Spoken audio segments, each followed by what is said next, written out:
शुरू करता हूँ अल्लाह के पाक नाम से जो नहायत मेहरबान रहम करने वाला, जो इज़्ज़त देने वाला, जो रिज़्क़ का रज़ाक जिसने पैदा किया और जिसके कब्ज़े में मेरी रूह है।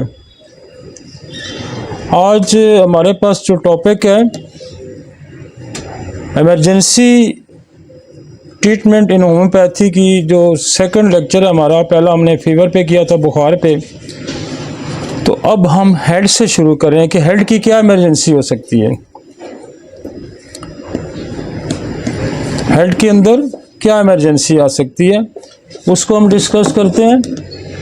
और ये जो हेड की इमरजेंसी है ये होम्योपैथिक बहुत अच्छा तरीके से डील करती है और इसमें बहुत सारी ऐसी चीज़ें हैं जो हम डिटेल से डिस्कस करेंगे।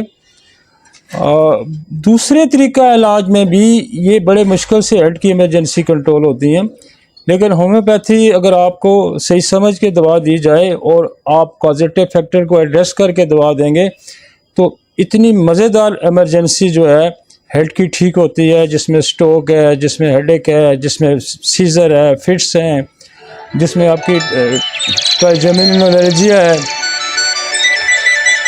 तो वो सारी एक हम आपको लिस्ट भी देंगे मेडिसिन की हेड की। हम सिर्फ हेड की डिजीज़ तो बहुत ज़्यादा हैं, लेकिन हम सिर्फ हेड की इमरजेंसी करेंगे कि हेड के अंदर क्या इमरजेंसी आ सकती है। No text found at that location.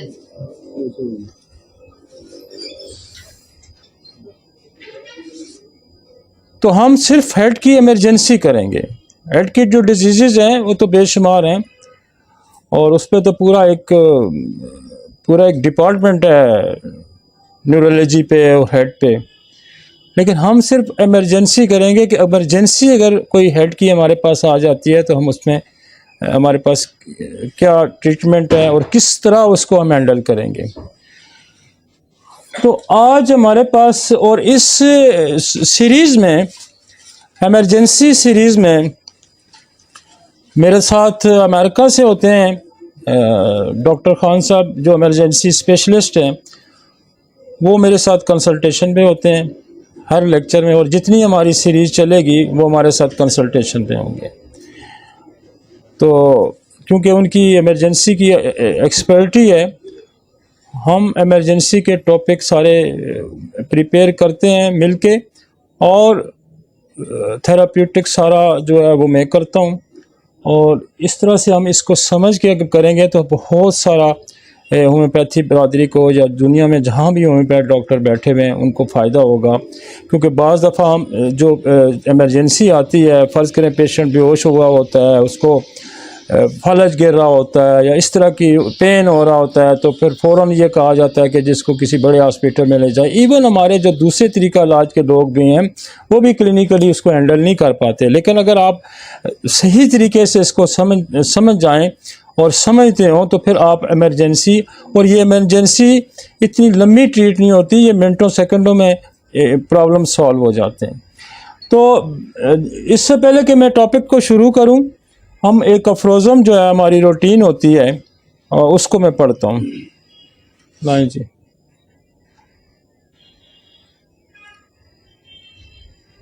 ये अफ्रोज़म नंबर 75 है। यक तरफा अमराज की पहली किस्म में इस बात का ताल्लुक मालज की समझ और अदराक पर मुनहसर है कि वो मर्ज का खाका तैयार करने के लिए जो अलामात दरकार थी वो हासिल ना कर सका या कर सका। होता ही है कि सारा इन्हिसार जो है ना वो केस टेकिंग पे है।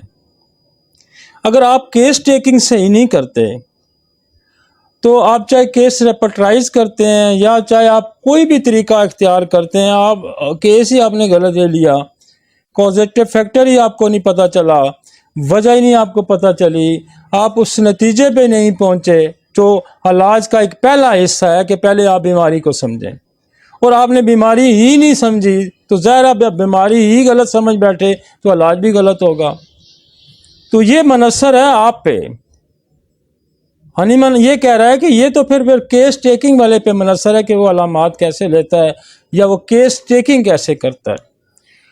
मैं आपको यहाँ इस अफरोज़म के साथ एक वाक़या कोई 5-6 दिन पहले का आपको सुनाता हूँ।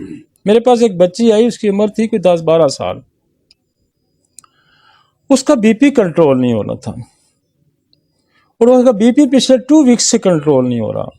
मेरे पास कोई 5 दिन पहले आई है, और वो दुनिया पिंडी के जितने भी हमारे कार्डियोलॉजी है, दूसरे हॉस्पिटल हैं, वो दिन में 3-3 4-4 दफ़ा भी इमरजेंसी में जाती रही है बच्ची, और उसका बीपी कंट्रोल नहीं हो रहा था। और अल्टीमेटली उसको यही कहा जाए कि अल्टीमेटली जो हमारे पास ट्रीटमेंट था वो दे दी गया, फिर भी बच्ची का बीपी जो है वो 180, नीचे वाला 120, और बच्ची है कोई 10।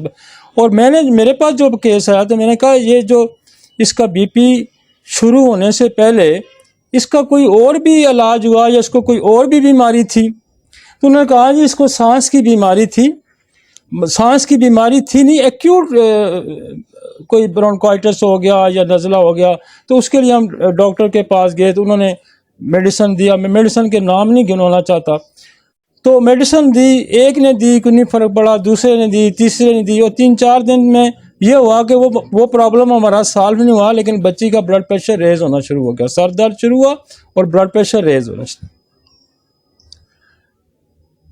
तो हम अभी भी कार्डियोलॉजी से होके आ रहे हैं। तो मैंने अपने स्टाफ को कहा कि इसको नक्स की एक डोज दे दें, CM की। और जब हमारे पास वो बच्ची आई, चूँकि ऑलरेडी ज़ुबान के नीचे गोली रख के आई हुई थी, और उसका बीपी उस वक्त भी 100 और 140 था,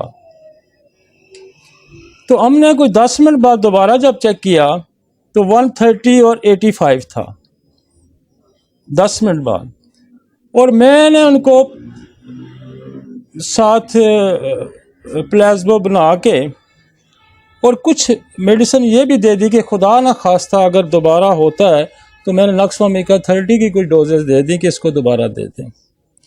दूसरे दिन उनकी कॉल आई कि अब सारा दिन ब्लड प्रेशर 80 और 120 है। तीसरे दिन कॉल आई कि ब्लड प्रेशर जो है अब और थोड़ा रिड्यूस हो गया, कि बच्ची 10-12 साल की, 10-12 साल के बच्चों का नीचे वाला 60-65 जितना ही रहता है और ऊपर वाला 101। फिर उन्होंने तीसरे उन्होंने कहा जी 110 और 80 रह रहा है। और परसों दोबारा कॉल थी उनकी शाम को कि जो ब्लड प्रेशर है वो 100 और 60 रह रहा है, नीचे वाला 60 और ऊपर 1। कल बच्ची दोबारा मेरे पास आई है और बिल्कुल हंस रही थी, खुश थी, उसको कोई प्रॉब्लम नहीं था। तो this is the case taking. आप केस टेकिंग कितनी क्विकली लेते हैं, आप कॉजेटिव फैक्टर को एड्रेस करते हैं या नहीं करते। तो जब तक आप कॉजेटिव फैक्टर को एड्रेस नहीं करते, आप अगर मैं भी उसको ब्लड प्रेशर की दवाई दे देता तो केस क्या, एक के डॉक्टर के पास गया, उसने ब्लड प्रेशर की दवाई, दूसरे के पास गया तो देते, लेकिन ब्लड कॉजेटिव फैक्टर था कि कोई मेडिसिन ऐसी ट्रिगर कर गई है बॉडी के अंदर जिसने ब्लड प्रेशर रेज कर दिया, और हमने जस्ट उसको एंटीडोट किया। और ये सारा दिन हमारा ये काम चलता है कि जो दूसरे तरीका इलाज से लोग आते हैं उनको सारा दिन हम यही करते रहते हैं, और इससे भी आपके बेशुमार मरीज सेटल हो जाते हैं। और कई दफ़ा ऐसा होता है कि मुझे मरीज़ आके कहते हैं डॉक्टर साहब जो आपने यहाँ डोज खिलवाई थी ना, वो अगर खिलवा दें तो मेरी तबीयत बड़ी बेहतर हो जाएगी। तो आप ये देखें कि इमरजेंसी में क्विकली डिसाइड करें कि पेशेंट आया कहाँ से आपके पास, क्योंकि इमरजेंसी में ये नहीं आपके पास टाइम होता कि आप लंबी स्टोरी 2-3-4 घंटे वाली करनी शुरू कर दें। आपने मिनट के अंदर, 2 मिनट के अंदर डिसाइड करना होता है कि ऐसे केसेस जो होते हैं, स्पेशली हेड के केसेस या हार्ट के केसेस, ये जानलेवा होते हैं, इससे बंदा जा भी सकता है और चला भी जाता है, तो इसलिए ये फिरोज़म उसने कहा है कि ज़रा समझ के। और मैंने एक छोटी सी एग्जांपल आपको दी है कि ये संभल के अगर आप एक्यूरेटली स्ट्राइक करेंगे, और एक्यूरेट स्ट्राइक कब होगी, जब आपको पता होगा। जब आपको पता नहीं होगा तो एक्यूरेट स्ट्राइक हो ही नहीं सकती, फिर आप मिस करेंगे, फिर अगली मिस करेंगे, और एक दफ़ा डी ट्रैक जब पेशेंट हो जाता है तो उसको ट्रैक पे लाना बड़ा मुश्किल हो जाता है। तो कोशिश ये करें कि कॉजेटिव फैक्टर को ज़रूर एड्रेस करें। अगर कॉजेटिव फैक्टर आपसे एड्रेस नहीं होता तो देन जो पैथोलॉजी या सिम्टोमेटोलॉजी है आप उसको एड्रेस कर सकते हैं। और ये बात जहन में रखें कि अफ्रोज़म जो है हमारा ऑर्गेनल का पहला अफ्रोज़म ये है कि मैंने कहा कि मुआलिज का काम क्या है कि मरीज़ को किसी न किसी तरीके से शफा देना। लिहाजा कुछ लोग बड़े रिजिड हो जाते हैं कि मैंने तो सिर्फ जी मेंटल सिम्टम पे ही ट्रीट करना है, मैंने तो सिर्फ पैथोलॉजिकली ट्रीटमेंट करना है, मैंने तो सिर्फ कॉन्स्टिट्यूशनली ट्रीटमेंट करना है, मैंने जनाब सिर्फ रेपर्टरी को एड्रेस करना है, मैंने जनाब कोई जो है वो आपका बोरक के मेथड पे जाना है, मैंने बोगर के मेथड पे जाना है, मैंने कैंट के मेथड पे जाना है। देखिए मेरी बात सुने, जो मेथड आपको क्लिक करता है उस सिचुएशन के मुताबिक, जिस सिचुएशन में हम तो ये सारे मेथड में घूमते हैं, हम कॉजेटिव फैक्टर को मैं ज़्यादा प्रायोरिटी देता हूँ, लेकिन कॉन्स्टिट्यूशनल भी देखते हैं, हम एजमेटिकली पेशेंट को भी देखते हैं, हम कुछ ना भी समझ आ रहा तो हम सिम्टोमेटोलॉजिकली भी देखते हैं। तो ये रिजिड नहीं होना आपने। जहाँ क्विक अप्रोच आपको मिलती है, जहाँ क्विक अप्रोच आपको मिलती है आपने उसको एड्रेस करना है। बाज़ दफ़ा आपको किसी मेडिसिन की बड़ी ग्राफिक पिक्चर आपको होती है, बड़ी दुरुस्त पिक्चर आपके पास होती है और वही पिक्चर एक्यूट केसेस में आ जाती है, आप फ़ौरन उसको स्ट्राइक करें, आप फ़ौरन उसको स्ट्राइक करें और पेशेंट सेटल हो जाता है। तो इस अफ्रोज़म को बड़ा ज़रूरी था समझना। आगे चलते हैं जी, आज का टॉपिक क्या है। हमारे पास जो लिस्ट ऑफ न्यूरोलॉजिक इमरजेंसी है, जो हेड की इमरजेंसी है, उसके हमारे पास जो लिस्ट है आज की वो है acute ischaemic stroke, acute haemorrhagic stroke, acute seizure and state epileptic. Seizure मतलब फिट्स पड़ना, झटके लगना, या जैसे मिर्गी का दौरा होता है, या सीजर जैसे भी झटका लगता है हम उसको एड्रेस करेंगे। मिग्रेन है and status of मिग्रेनस।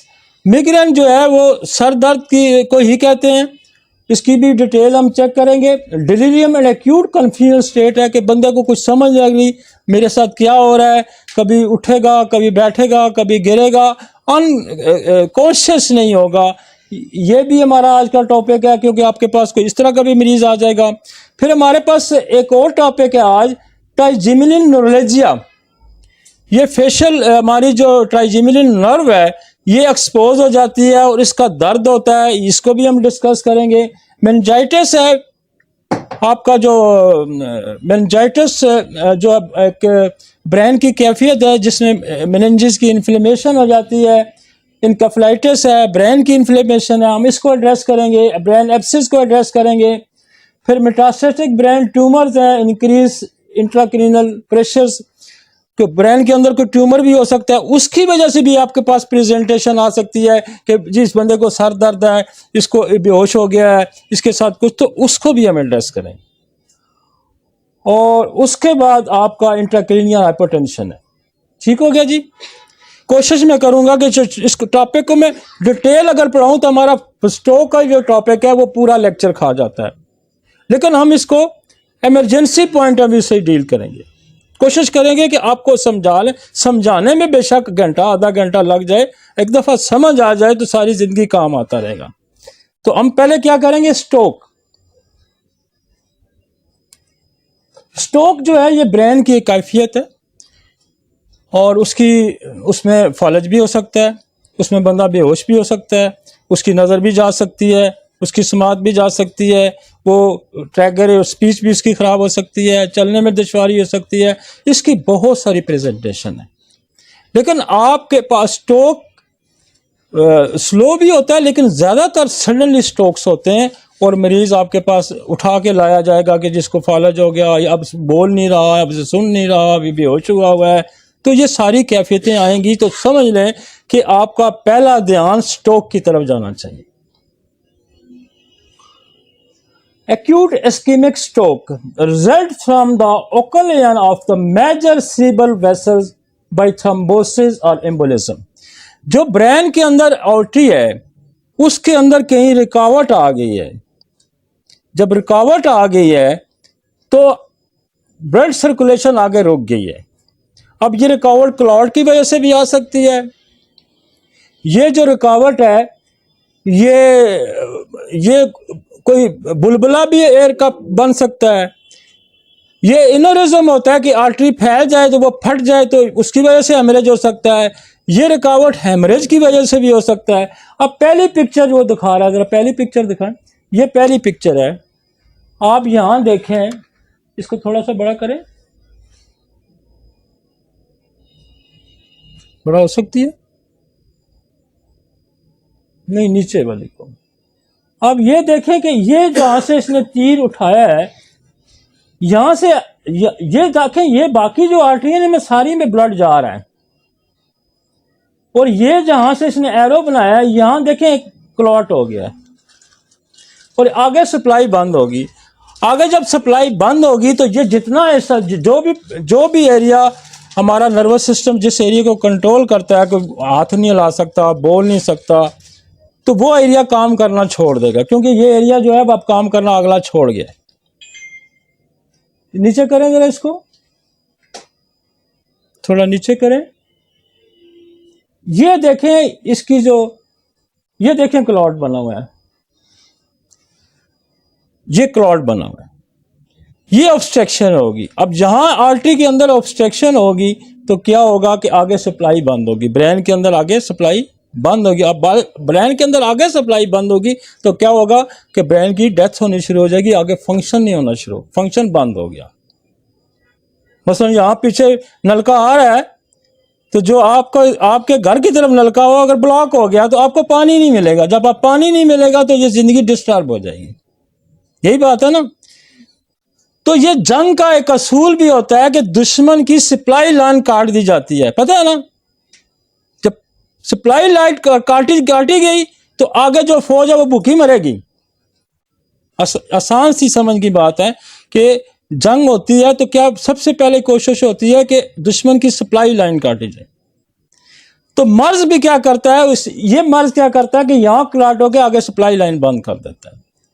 Supply line बंद होगी तो दुश्मन मरना शुरू हो गया, क्योंकि मर्ज का दुश्मन जो है वो मरीज है। तो आप यूं समझें कि ये सप्लाई बंद। अब हमारे पास मेडिसिन होती हैं, और कुछ मेडिसिन हमारी ऐसी होती हैं कि जो मिनटों सेकंडों में अगर ये यहां से रिमूव नहीं होता तो ये डिफरेंट चैनल से, ये पीछे भी एक सप्लाई लाइन ऊपर पड़ी होती है, किसी ना किसी तरीके से टिश्यूज को एक्टिवेट करके नर्वस सिस्टम को तेज करके वहां सप्लाई बहाल की जाए। बाद दफा होता है ना, एयर ट्रैफिक आ जाती है, यहां प्रॉब्लम हो गया, सप्लाई खत्म होगी तो क्या फिर एयर ट्रैफिक देते हैं ना कि यहाँ सामान पे सैलाब आ जाता है, किसी जगह पे लोग फंस जाते हैं, तो फिर क्या तरीका किया जाता है कि कोई और तरीका किया जाए कि ये सप्लाई बहाल करने में तो टाइम लगेगा, इसलिए कोई और तरीका इख्तियार किया जाए। जैसे सैलाब में लोग गिर गए, जलजिला आ गया दबाव, तो वो क्या होता है कि एयर ट्रैफिक जो है जिसको नीचे से जाने में कोई मसला नहीं, एयर ट्रैफिक के ये चीज़ें फेंकी जा सकती हैं। इंसान के अंदर खुदा ने एक ऐसा निज़ाम रखा हुआ है कि जब एक सिस्टम बंद होता है तो फिर कोशिश की जाती है कि अल्टरनेटिव सिस्टम से कहीं से सप्लाई दी जाए ताकि इसको, लेकिन इसके बावजूद भी जब बंदा पैरालाइज कर गया, नहीं सेटल होगा, तो इसका मतलब है कि जिस्म ने पूरी कोशिश की लेकिन मामलात ज़्यादा सीवियर हैं, ख़राब हो गए। वो मेडिसिन मैं आपको यहाँ बताऊंगा कि इसमें मेडिसिन आपकी स्ट्रोक में कौन सी यूज होगी। अब जब स्ट्रोक होता है तो कंपाउंड इंजरी भी हो जाती है। मसलन आपका मसल भी वीक हो गया, आपकी न्यूरोलॉजिकल इंजरी भी हो गई, मतलब नर्व भी इन्वॉल्व हो गया। तो कोशिश ये करनी चाहिए कि सिस्टम को बहाल करने के लिए इमरजेंसी स्ट्राइक की जाए, इमरजेंसी स्ट्राइक की जाए, जो कि ब्रेन को हर तरह से और वर्टिलिटी को भी हर तरह से ताकत दी जाए। मैकेनिज्म यह कहता है कि क्लॉट जब तक रिमूव नहीं होगा उस वक्त तक आपका अगला पोर्शन लाइव नहीं हो सकता। This is the mechanism. तो क्लॉट को फौरी जो आप उससे एक तो उस फियर को ख़त्म करने के लिए आप एकोनाइट की एक डोज दे सकते हैं। वो फियर जो बंदे पर पैनिक का हुआ है, और बहुत दफ़ा एकोनाइट भी इसको डिसॉल्व कर देती है, इसको बॉडी के अंदर विटेलिटी को इतना एनहांस कर देती है कि वो क्लॉट डिसॉल्व हो सकता है। सेकेंडली, आप आर्निका का स्ट्राइक कर सकते हैं। आर्निका को अगर आप पढ़ें तो बेशुमार जो ब्लड की जो आर्टरीज वेन्स की जो कंजेशंस है उसको फौरी रोकता है। और जिस तरह आपकी एक और दवाई है बेलाडोना, भी फौरन कंजेशन को खत्म करता है। बेलाडोना भी जी फौरन कंजेशन को खत्म करता है।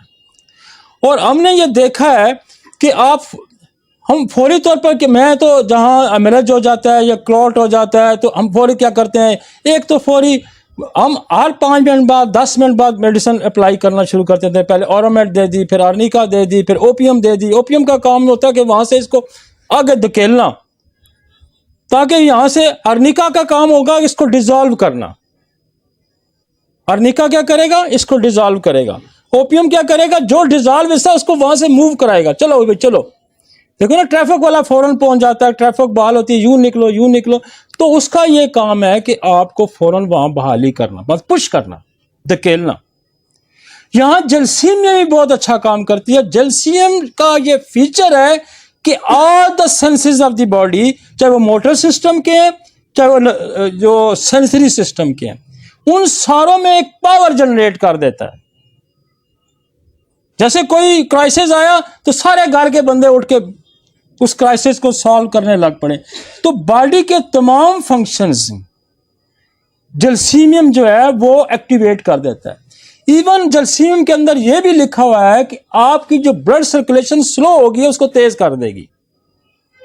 इसलिए आपको पता है जलसीमियम का मरीज क्या होता है, ड्रोजी सा होता है, उठना नहीं चाहता, लेट जाता है। उसकी वजह के सारी सिस्टम जो है ना वो स्लो हो जाते हैं।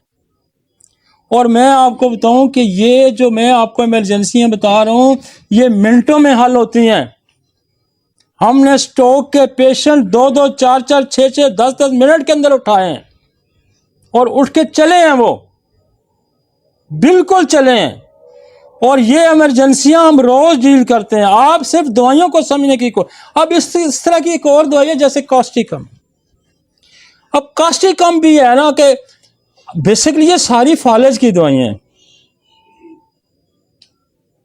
अब ये क्लॉट जमा हो गया, हेमरेज जमा हो गया, ये तो बेसिकली सिस्टम पैरालाइज कहीं ना कहीं कर गया। थोड़ा सा कॉन्सेप्ट को, ये मैकेनिज्म आपको मटीरियल मेडिका में नहीं मिलेगा। ये क्लिनिकल एक्सपीरियंस है कि ये दवाइयां क्या करती हैं। ये दवाइयां जो है बॉडी के सारे सिस्टम को पैरालिटिक कंडीशन से निकालेंगी, क्लॉट भी डिसॉल्व हो जाएगा, हेमरेज भी ठीक हो जाएगा, क्योंकि इमरजेंसी लागू कर देती हैं बॉडी के अंदर। इमरजेंसी ना, मसलन ओपियम भी इमरजेंसी नाफज कर देगी, अर्निका भी इमरजेंसी नाफज कर देगी, जलसीम भी इमरजेंसी, कॉस्टिकम भी इमरजेंसी, प्लम्बामेट, ये सारी बॉडी के स्लो सिस्टम को एक्टिवेट कर देंगी। तो जिस वजह से क्लॉट बन रहा है, जिस वजह से हेमरेज बन रहा है, वो सारी वजह ये खुद ही पे डील करेंगी। जब इनके अंदर सारे सिस्टम एक्टिवेट हो जाएंगे, ये सारी पैरालाइटिक। देखें फलसफा ये है, कॉन्सेप्ट को जरा क्लियर करें। कॉन्सेप्ट ये है कि बॉडी का कोई भी सिस्टम पैरालाइज कर गया, ब्लड को क्लॉटिंग सिस्टम पैरालाइज कर गया, काम छोड़ गया। क्लॉट को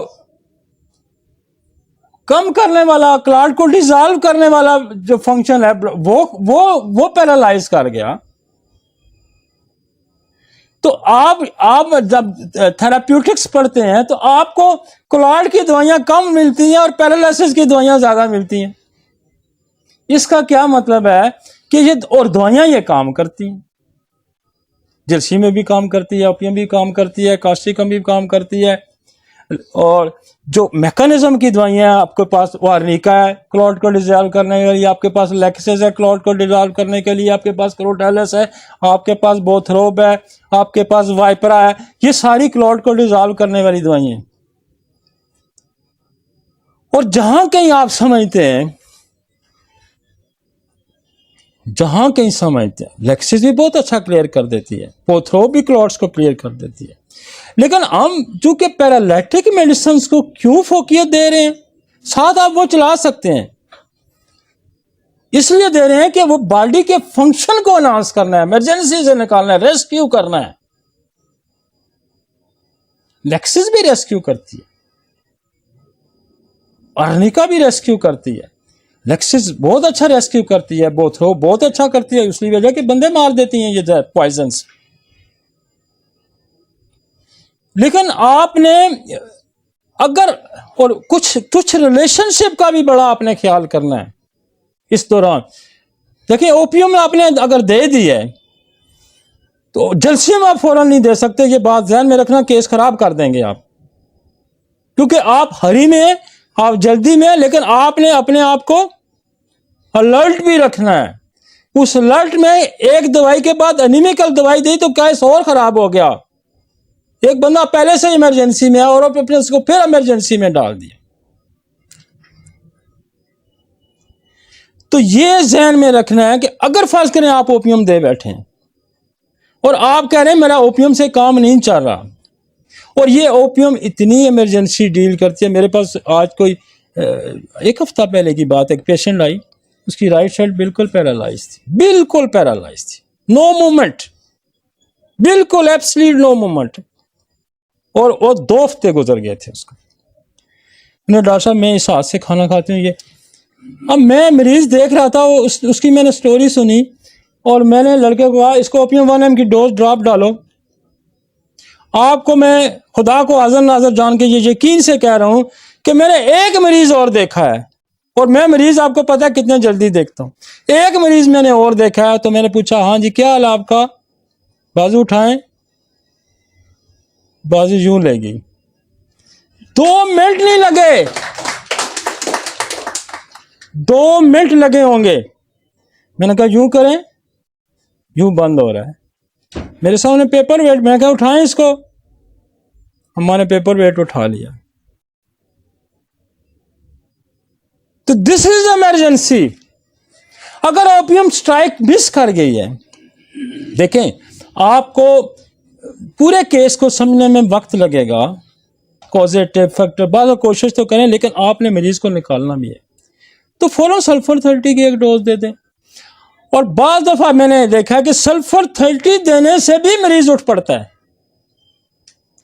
सल्फर 30 ने क्या किया, ऑब्स्ट्रक्शन रिमूव की, ओपियम ने भी काम करना शुरू कर। अगर नहीं तो फिर जल्सियम आप दे सकते हैं दोबारा, आप फिर जल्सियम स्ट्राइक कर सकते हैं। और अगर आपने पहले जल्सियम दे दी और जल्सियम ने काम नहीं किया तो फिर सल्फर दे के फिर ओपियम दे सकते हैं, ताकि वो जो एक और जंग ना छिड़ जाए ना।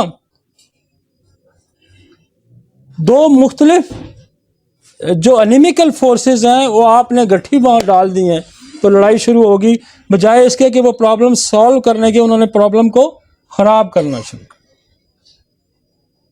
प्रॉब्लम को। अभी हमारे एक दोस्त हैं, उनकी मिसेस को प्रॉब्लम हुआ और वो रास्ते में मेरी बात हुई, मैंने कहा जी आप इसको कैम्फर संगवाएं, नहीं बेहतर हुई। मैंने कहा ओपियम की एक डोज है, नहीं बेहतर हुई। पेशेंट इमरजेंसी पहुंच गया इतनी सफ़र में, तो क्या जी नहीं बेहतर हुई। मुझे जब इतला मिली तो 6 घंटे गुजर चुके थे, तो मैंने कहा नहीं बेहतर हो रही, अच्छा नहीं बेहतर हुई। मैं कहा सल्फर 30 की एक डोज दें। सल्फर 30 15 मिनट बाद जल्सियम 30 दी, और मैं खुद भी यहाँ से 4 बजे 3 साढ़े 3 4 बजे में जब हॉस्पिटल पहुंचा तो मेरे कमरे में कदम रखने तो पेशेंट उठ के बैठ गई। 6-7 आवर्स अनकॉन्शियस, नो मूवमेंट, आई भी ब्लिंक नहीं कर रही थी। तो हम इमरजेंसी डील करना बहुत अच्छा जानते हैं अगर आप मेडिसिन को समझते हैं। आप बिल्कुल फियर से निकल जाएं, बिल्कुल कॉन्फ्लिक्ट से निकल जाएं, कॉन्फ्लिक्ट से निकल जाएं। जब आप कॉन्फ्लिक्ट से निकल जाएंगे, कॉन्फ्लिक्ट क्या है कि ये मैं नहीं कर सकता, ये जो मैं नहीं कर सकता इसके लिए आपको स्टडी चाहिए, और जब आपके पास स्टडी हो गई तो आप कुछ भी कर सकते हैं, कर सकते हैं ना, कुछ भी कर सकते हैं। कुछ भी कर सकती है, और ये होम्योपैथी कुछ भी कर सकती है। ये ज़हन में रखें। योर बिलीव स्ट्रांग होना चाहिए। अगर आपका बिलीव स्ट्रांग नहीं है ना, हाथी कितना बड़ा होता है, शेर इतना सारा होता है, हाथी को गिरा देता है। हाथी का बिलीव स्ट्रांग नहीं है, वो शेर, उसका पता है कि शेर मुझे मार देगा। अगर उसका बिलीव स्ट्रांग हुआ तो 10 शेरों को पांव के थल्ले रोक सकता है। लेकिन उसके अंदर कॉन्फ्लिक्ट है। शेर कहता है मैं इसको मार लूंगा, तो अकेला शेर देखो ना हाथी को गिराता है, उस ज़ेबरा कितना बड़ा होता है उसको गिराता है। तो ये कॉन्फ्लिक्ट खत्म करें अपने अंदर से, ये कॉन्फ्लिक्ट खत्म करें कि ये मैं नहीं कर सकता। हम कर सकते हैं, लेकिन उसके लिए आप प्रॉपर स्टडी करें, और फिर स्टडी करेंगे, जब आपके पास नॉलेज होगा, जब अप्लाई करेंगे तो फिर कॉन्फ्लिक्ट खत्म हो जाएगा। कॉन्फ्लिक्ट खत्म हो जाएगा। तो इसके लिए कॉन्फ्लिक्ट खत्म करें कि हम इमरजेंसी डील नहीं कर सकते। हम इमरजेंसी बहुत अच्छी डील कर सकते, लेकिन उसके लिए आपके पास नॉलेज होना चाहिए। उसके बाद आपकी सेंसेस तेज होनी चाहिए। आप कैसे स्ट्राइक करते हैं। तो इसलिए ये टॉपिक हमने रखा है कि हमारे बहुत सारे जो फियर्स हैं हम उनको खत्म करना चाहते हैं। हम बहुत सारे फियर, हमने, मेरे पास एक पेशेंट आया और वो वहां सदर से एक हॉस्पिटल से निकल के आती है और यहां आके एम्बुलेंस रुकती है और पेशेंट स्ट्रोक में है, और यहां से एक बड़े हॉस्पिटल के, मैं नाम नहीं लेना, वहां जाने चाह रहे हैं वो, लेकिन उन्होंने कहा कि किसी ने कहा कि आप 2 मिनट डॉक्टर अली को दिखाते जाएं, फिर आप निकल जाएं। हमने क्या किया, मैंने उसको कहा जल्दी में जी, मैं जाके पेशेंट देखा, बिल्कुल कॉन्शियस में नहीं, अनकॉन्शियस था, बिल्कुल नो मूवमेंट। और मैंने लड़के को फोन कहा, मैं क्या एक डोज ओरामेंट की 200 की, एक अर्निका 200 की, एक ओपियम की दो, और मैंने उनको कहा 5 मिनट बाद इनको तीनों को ना देते जाएं। और ये मैं वाकया बड़ा ट्रुथ और बड़ा सच्चा वाकया। जो ही मेरे पेशेंट कहते हैं कि हमारा गेट पे, अभी हम उसको उतार ही रहे थे तो पेशेंट हमारा कॉन्शियस हो गया, पेशेंट हमारा कॉन्शियस हो गया, होश में आ गया, तो हम उसको वापस ले आए। तो ये है इमरजेंसी। स्ट्रोक क्लियर हुआ कुछ? स्ट्रोक की जरा एक्यूट हेमरेज स्ट्रोक, ये तो हेमरेज की मेडिसिन है। पहला वाला लाइन, पहला वाला ये है। तो मैं तो मेडिसिन को देख के मुझे पता ये स्ट्रोक वाली नहीं, ये तो हेमरेज की मेडिसिन। अब देखें उसमें उसने क्या आर्निका डाली है, उसने बेलाडोना डाली है, ब्रायोनिया डाली है, कास्टिकम डाली है, कोकुलस डाली है, जर्सियम डाली है, ग्लोलाइन डाली है, हाइड्रोसैनिक एसिड डाली है।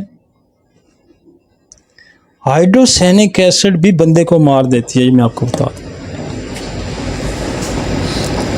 इसके पे दर पे वाल होते हैं, यूं वाल एक खत्म हुआ सेकंड, जैसे एपिलेप्सी के पेशेंट होते हैं ना, जू झटका लगा, जू झटका खत्म हो रहा, अगला फिर स्ट्राइक कर गया। यूं वेव्स की तरह झटके लगते हैं, यूं 50-50 100 फिट्स पड़ता है। हाइड्रोसैनिक भी रेस्क्यू रेमेडी है भाई, बड़ी रेस्क्यू करती है। हमने बड़े बच्चे स्ट्रोक उसके रोके हैं, उसके जो फिट्स के उससे। इसमें देखें बेल का भी काम होता है, और बेल भी क्लॉट को डिसॉल्व करती है। और मैं आपको बताऊं कि बेल की जो पिक्चर है, इसको आप जहां भी उठा के लगाएंगे ये लगेगी। हम जो आते हैं ना हमारे पास पेशेंट, उसके ब्रेन ट्यूमर के, जिनको सीवियर हेडेक होता है, उसमें भी हम बेल यूज करते हैं। बेल की एक खासियत याद रखें कि जहां ब्लड कंजेशन आ जाएगी ना, ये यूं दर्द जाता है इसका, यूं उठता है, मतलब अचानक आता है, अचानक गायब हो जाता है, अचानक आता है, अचानक गायब हो जाता है। पेशेंट आपके पास स्ट्रोक का प्रेजेंटेशन वो लेके आया है कि साथ दर्द भी है और साथ झटका भी लग रहा है, अचानक सा लगता है फिर गायब, अचानक लगता है फिर गायब हो जाता है, तो कभी बेल फेल नहीं होगी। आप छोड़ दें सारी इसकी जो मैं आपको पैथोफिजियोलॉजी सारी बता रहा हूँ कि इसमें क्लॉट है, आपने फौरी आपके अगर आपके पास अपीरेंटली द पिक्चर जो है उसकी बेलाडोना की ले आया तो बेलाडोना आपको स्ट्रोक से मरीज को निकाल देगा। लेकिन इसका दौरा आता है यूं,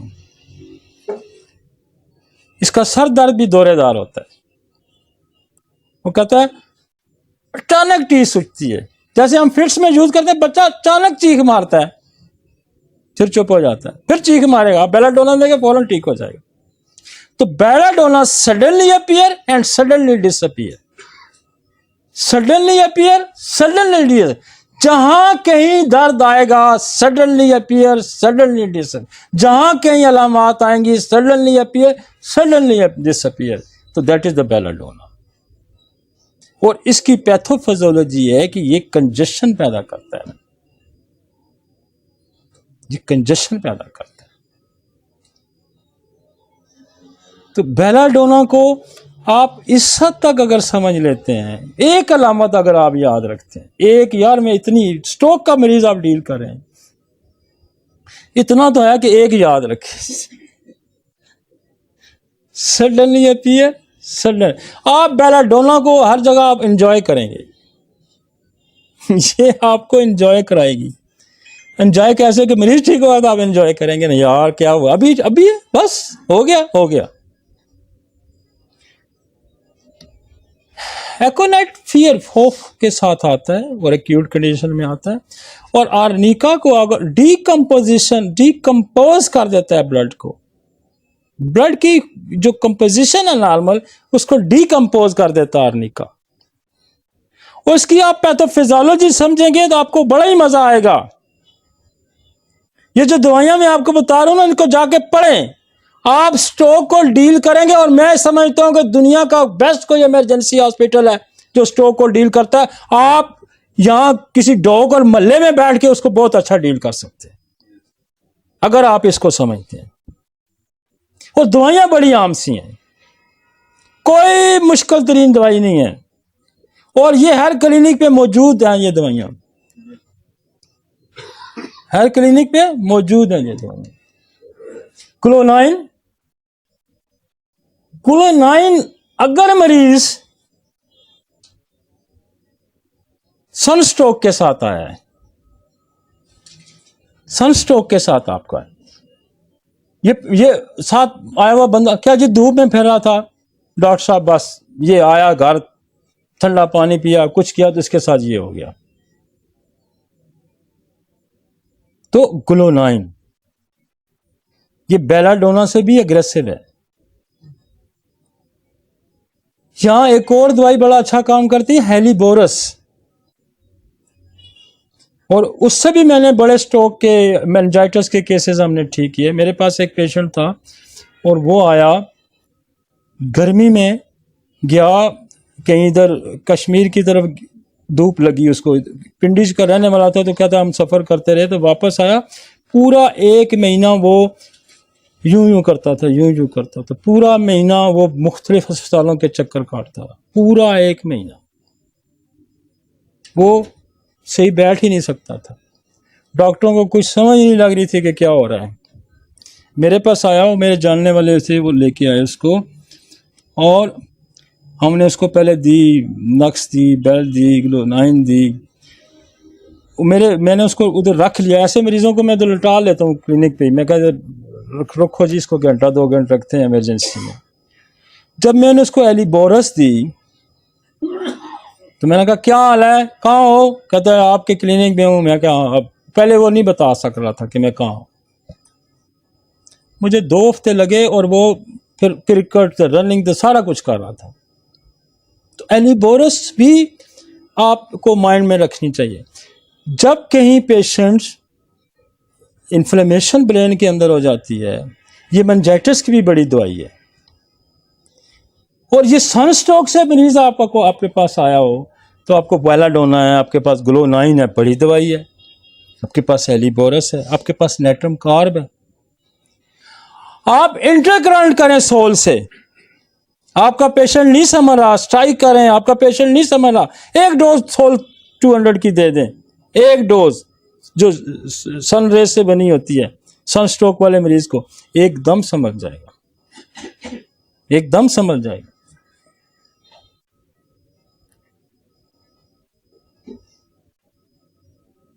एपिकॉक अपनी बड़ी पिक्चर रखती है, अपनी बड़ी पिक्चर रखती है। नोजिया इसका बड़ा एलिमेंट है, नोजिया, और इसका ब्लड पे भी बड़ा रिलेशन है। ये ब्लीडिंग हेमरेज को बड़ा अच्छा रोकती है एपिकॉक, याद रखें।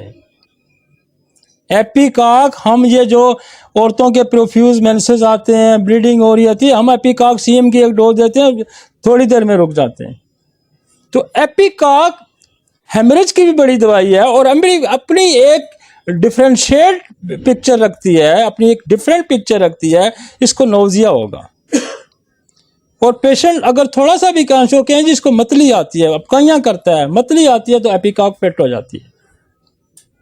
थोड़ा थोड़ा डिफरेंशिएट, थोड़ा थोड़ा थोड़ा थोड़ा थोड़ा थोड़ा। और याद रखें कि लेक्सिस पॉइजन है, बंदे को मारने वाली दवा है। और जहां कहीं ब्लड के अंदर हम देखें, हम इतनी जो हेमरेजेस हैं, वैसे पाइल्स है होती है, वो भी हेमरेज होता है ना, ब्लीडिंग पाइल्स होती है। लेक्सिस कभी नहीं रहती, औरतों के ब्लीडिंग में कभी नहीं रहती, ब्रेन हेमरेज में कभी नहीं रहती। ये सोर्स ही बंद कर देती है ब्लीडिंग का। इतनी बड़ी दवाई है, जहां से ब्लीड हो रहा है ना, वहां सोर्स ही बंद कर देती है, क्लॉट को डिसॉल्व करती है। ये करती ब्लड को डीकंपोज है। जितने आपके स्नेक पॉइजन है ना, सारे ब्लड को डीकंपोज कर देते हैं। कोई क्लॉट कर देते हैं, कोई डिल्यूट कर देते हैं। डिल्यूट भी हो गया तभी आपका मरीज ब्रेन के अंदर, अगर डिल्यूट होगा तो हेमरेज हो गया। आप इमरजेंसी से निकालते हैं जब मरीज को, बोथ्रोप डिल्यूट करता है क्लॉट को, वाइपरा डिल्यूट करता है क्लॉट को। तो फिर जब आप पेशेंट को इमरजेंसी, अब बहुत सारे पेशेंट ये ब्लड प्रेशर के होते हैं, ये ध्यान में रखें, हाइपरटेंशन के मरीज होते हैं। आपने रेस्क्यू कर लिया, उसको निकाल दिया, तो फिर आप उसका प्रॉपर दूसरा ट्रीटमेंट करें, ब्लड प्रेशर को नॉर्मलाइज करें। डायबिटिक पेशेंट की जो आर्टरीज होती है ना, वो वीक हो जाती हैं। अक्सर ये इनके हेमरेज आंखों के अंदर आ जाते हैं और आईसाइट चली जाती है। जहां हम कैलेंडोला का इस्तेमाल करते हैं, आर्निका करते हैं, साथ हम कास्टिकम, प्लमोमेट, ओपियम साथ शुरू करा देते हैं कि स्ट्रेंथ आए उनके अंदर। और ये बड़ा क्लिनिकल एक्सपीरियंस है हमारा कि जो डायबिटिक पेशेंट के अंदर हेमरेजेस होते हैं, उनको कास्टिकम, प्लमोमेट, जैल्सीमियम, ओपियम क्यों काम करती है? वेसल्स को वो मजबूत कर देती हैं। जो वेसल मजबूत हुई, उसके अंदर स्ट्रेंथ आई, उसने ब्लीडिंग रोक दी। अब समझ आई ये पैरालिटिक मेडिसिन क्यों यहां काम करती हैं? कि आर्टरीज, वेन्स, मसल्स, नर्व्स जब वीक हो जाएंगे तो वो क्या करेगा? वहां पर क्लॉट भी हो सकता है, वहां ऊजिंग भी हो सकती है, वहां हेमरेज भी हो सकता है। लिहाजा एक फिलॉसफी ये ज़हन में रखें कि उस सिस्टम के, उस ऑर्गन्स को स्ट्रेंथन साथ साथ करना। ब्लड प्रेशर को प्रेशर डाल डाल के, ब्लड प्रेशर डाल डाल के उसने आर्टरी वीक कर दी। देखो ना, यहां ब्लड प्रेशर आ रहा है, प्रेशर आ रहा है, तो क्या गुब्बारे की तरह फूल की, जैसे एनोरिज्म हो जाता है। फूल गई ना आर्टरी, अगर फूली भी नहीं तो उसकी जो वॉल्स हैं वो वीक हो जाती हैं। तो उन वॉल्स को कितनी इमरजेंसी में, ये मिनटों सेकंडों में ये दवाइयां मजबूत कर देती हैं। जैसे मैंने ओपियम का वाकया सुनाया, मैंने आपको जलसीम का वाकया सुनाया, कॉस्टिकम। मेरे पास एक शराबी आ गया और रात को कोई 1-1:30 बजे आ गए वो, और शफा से वो हो गया, शफा से वो उसकी जबान बंद होगी। और चिल्लाए भी साथ उसकी में से, वो जी आप बोल नहीं रहा है, लिख लिख के मुझे, और इतना टेंस हुआ एग्रेशन। तो मैं उसको मैंने दवाइयाँ दी, मैंने नक्स दी, जल्शियम दी, कॉस्टिकम दी, सिंगल ऑर्गन पैरालिसिस की दवाई थी, नहीं फर्क पड़ा। मैंने रेपल्ट्री खोली तो मैंने टोंग पैरालिसिस में देखा तो ओपियम लिखी हुई थी। आप यकीन माने मैंने ओपियम उसको दी, 3-4 मिनट नहीं लगे हो गए, मुझे कहता डॉक्टर साहब मैं तो ठीक हो गया हूं। तो शराबियों अल्कोहल की वजह से जो बंद हो जाती थी उसमें एक दवाई लिखी हुई थी ओपियम। तो बाकी मैंने जल्शियम दे दी उसको, क्योंकि जल्शियम मुझे मेरे हाथ में बड़ा अच्छा एक्यूट उसमें काम करती।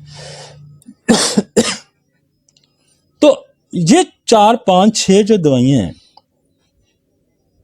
ये आपको ज़हन में बैठा रखें। आप रेस्क्यू करेंगे स्ट्रोक को, आप करेंगे स्ट्रोक को रेस्क्यू। ये मैंने थोड़ी सी साबित समझा दी। ब्रेटाकार्प में भी डायलेशन पाई जाती है, आर्टरी वीक हो जाती है। जहां ऑर्गन के अंदर कमजोरी आ गई, एट्रोफी आ गई, कमजोर हो गया उसमें, और स्पेशली ये जो ब्रेटाकार्प है ना, ये जो आपका वाइट मैटर है ब्रेन के अंदर, गूदा, सफेद गूदा और ग्रे, दो गूदे से ब्रेन बनता है, एक वाइट मैटर और एक ग्रे से। इसको ये पावर देता है। मैंने हजारों सीरियल पाल्सी के पेशेंट हमने ब्रेटाकार्प से ठीक किए। ये उसको स्ट्रेंथ करता है। ये ब्रेटाकार्प यहां लिखी इसलिए गई है। तो ये जो दवाइयां ना, ये इतनी लंबी चौड़ी देखें। आप अगर स्ट्रोक को डील कर सकते हैं, वो अल्लाह के बंदे, एक बंदा MBBS करता है, फिर 4, 5, 6 साल के बाद इमरजेंसी जाके स्पेशल बनता है, 12, 13 साल लगाता है वो, फिर स्ट्रोक को वो डील करता है।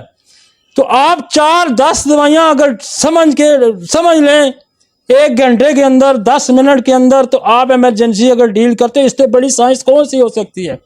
दुनिया की कोई साइंस ऐसी है? मुझे कोई बताए।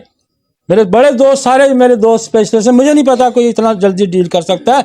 मेरा एक दोस्त है, उन्होंने उसने कहा कि जब स्ट्रोक हो जाए ना, फिर वेट एंड सी, सालों लगते हैं, 6-6 महीने, साल बंदा रिकवर करता है, इतना जल्दी रिकवर नहीं करता। आप कौन सी साइंस की बात करते हैं? और हम ये रोज करते हैं, हम रोज करते हैं। बात यह है कि ये जब आज का लेक्चर डिलीवर होगा ना, मुझे पता है कि दुनिया जान के होम्योपैथ डॉक्टर स्ट्रोक को पहले भी डील करते होंगे, और जो नहीं डील करना जानते थे वो आज डील करना सीख गए होंगे। नेक्स्ट चलते हैं। आप लफ्ज स्ट्रोक को सुन के बंदा घबरा जाता है कि अब क्या होगा, अब स्ट्रोक हो गया। लेकिन मुझे उम्मीद है कि हमने स्ट्रोक का मैकेनिज्म आपको समझाया है कि क्लॉट हो जाएगा। इसको कहते हैं इस्कीमिक का मतलब है कि अगला हिस्सा डेड हो जाना। इसको कहते हैं इस्कीमिक स्ट्रोक, कि अगला हिस्सा उसने डेड कर।